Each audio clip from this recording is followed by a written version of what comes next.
सवाल ये उठता है कि क्या हमाम में सब नंगे हैं? क्या पॉलिटिक्स में इन बातों से अब फर्क पड़ना खत्म हो चुका है कि किसके खिलाफ कौन से क्रिमिनल केस है? क्योंकि अगर बिहार की बात उठाइए तो उत्तर प्रदेश का एग्जाम्पल आता है, उत्तर प्रदेश की बात उठाइए तो दिल्ली में जो केंद्रीय सरकार चल रही है उसका एग्जाम्पल आता है। मैं पूछना चाहती हूं कि क्या जनता के लिए यही जवाब है कि उसने किया तो मैं क्यों नहीं, मैंने किया तो वो क्यों नहीं?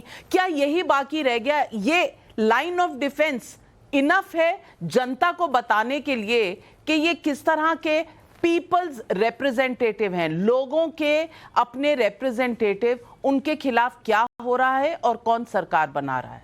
इसमें पहल कौन करेगा?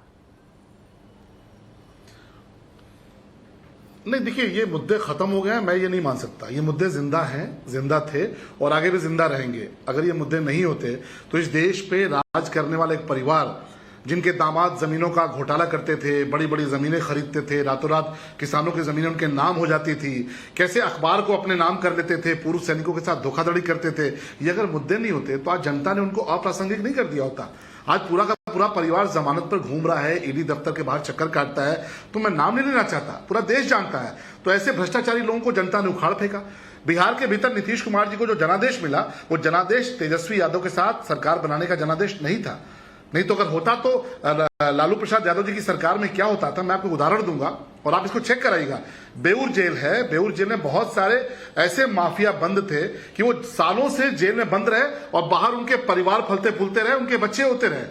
अभी आपने आनंद मोहन का उदाहरण देख लिया कि आनंद मोहन जेल के भीतर हैं और बाहर गेस्ट हाउस में बैठे हुए हैं। यही होता था। लालू यादव की सरकार ने और आरजेडी की सरकार ने किसको पैदा किया? शहाबुद्दीन को पैदा किया, मुन्ना शुक्ला को पैदा किया, अनंत सिंह को पैदा किया।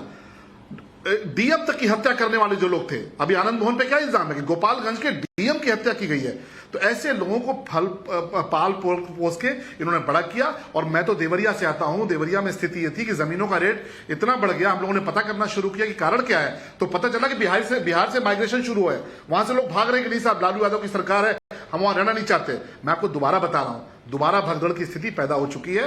क्यों? क्योंकि ये तो शूल फिल्म में या अपहरण फिल्म में लोगों ने देखा था कि जिस व्यक्ति पर खुद ही आरोप हो, जो खुद ही भगोड़ा हो, जिसने खुद ही अपहरण किए हो, वो कानून मंत्री बनकर बैठा हुआ हो। ये प्रयोग जो है नीतीश कुमार जी और तेजस्वी यादव ही कर सकते हैं। आज बिहार के लोगों से पूछिए, अजय आलोक जी बैठे हैं, वो बताएंगे कि उनका दिल इस बात के लिए रो रहा है कि आखिर क्या हुआ, ये किसके साथ अन्याय हो रहा है, किसके साथ अत्याचार हो रहा है। जिन लोगों ने बेटियों की शादियों में मर्सिडीज, जो तमाम गाड़ियों की जो शोरूम थे, उनको लूट लिया था, मुझे बताने की आवश्यकता नहीं है कि किसके घर में शादी थी बेटी की और पूरी जितनी गाड़ियों के शोरूम थे उनके गेट तोड़ दिए गए, गाड़ियां लूट ली गई, कैसे मकान कब्जा किए जाते थे, कैसे डॉक्टरों के बच्चों का किडनैपिंग होता था और बाकायदे मुख्यमंत्री आवास में बैठ के डील होती थी। सुभाष यादव कौन थे? पप्पू यादव कौन थे? ये सारे लोग कहां चले गए? भारतीय जनता पार्टी की राजनीति के चलते ये सारे लोग खत्म हो गए, सफाया हो गया, सजाएं हुई, इनको समझ में आया कानून का राज है। नहीं तो सजाएं हुई तो मुझे बताइए कि जिन दामादों की आप बात कर रहे हैं उनके केस कहां हैं?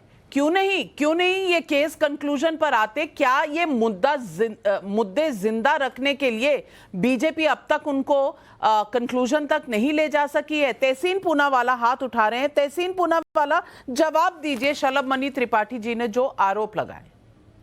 त्रिपाठी भाई, जिस पार्टी यानी भारतीय जनता पार्टी अयोध्या में भगवान श्री राम की जमीन में घोटाला करती है, उससे तो मुझे कुछ डिबेट करना नहीं है।